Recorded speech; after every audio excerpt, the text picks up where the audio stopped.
प्यारी साध संगत जियो, सभी को राधा स्वामी। आज की इस वीडियो में हम अध्याय 4 8वीं कक्षा में परीक्षा का आशीर्वाद के बारे में जानेंगे। हुजूर साहिब की माताजी एक धार्मिक स्त्री थी और उन्होंने बड़े महाराज जी से नाम की बख्शिश भी प्राप्त की थी। वे अक्सर बड़े महाराज जी के सत्संग में जाया करती थी। इसके अतिरिक्त हुजूर के चाचा हरलाल भी बड़े महाराज जी के सत्संग में नियमित रूप से आते थे। इन दोनों का मानना था कि यदि नवयुवक कंवर राधा स्वामी सत्संग में जाने लगे तो इससे उनके जीवन में आध्यात्मिक और लौकिक उन्नति होगी। अतः वे दोनों ही हुजूर को आश्रम जाने के लिए प्रोत्साहित करते रहते थे। परंतु अज्ञानता और अविश्वास के कारण हुजूर साहिब सत्संग में जाने से कतराते थे। वे तो अपनी माताजी को भी सत्संग में जाने से रोकते थे।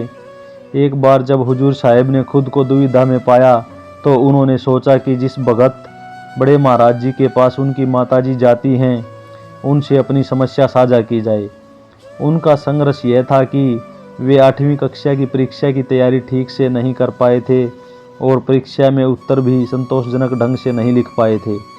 इसलिए उन्होंने अपनी माताजी से कहा कि यदि उनके महाराज जी वास्तव में परमात्मा हैं तो वे उनके परीक्षा परिणाम के बारे में उनसे पूछे।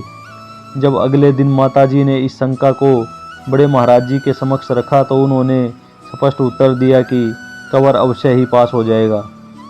घर वापस आकर माताजी ने बड़े महाराज जी के उत्तर को बताते हुए कहा, बेटा तुम परीक्षा में अवश्य सफल हो जाओगे।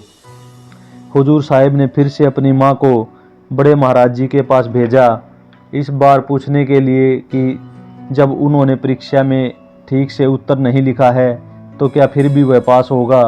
बड़े महाराज जी का उत्तर फिर से हाँ था। परीक्षा का परिणाम उनके सत्य वचन के अनुरूप ही रहा। हुजूर साहिब अपनी परीक्षा में उत्तीर्ण होने के अप्रत्याशित परिणाम से बहुत चकित हुए और उनको विश्वास हो गया कि उनकी इस सफलता के पीछे बड़े महाराज जी के दिव्य आशीर्वाद का ही महत्वपूर्ण प्रभाव था। राधा स्वामी।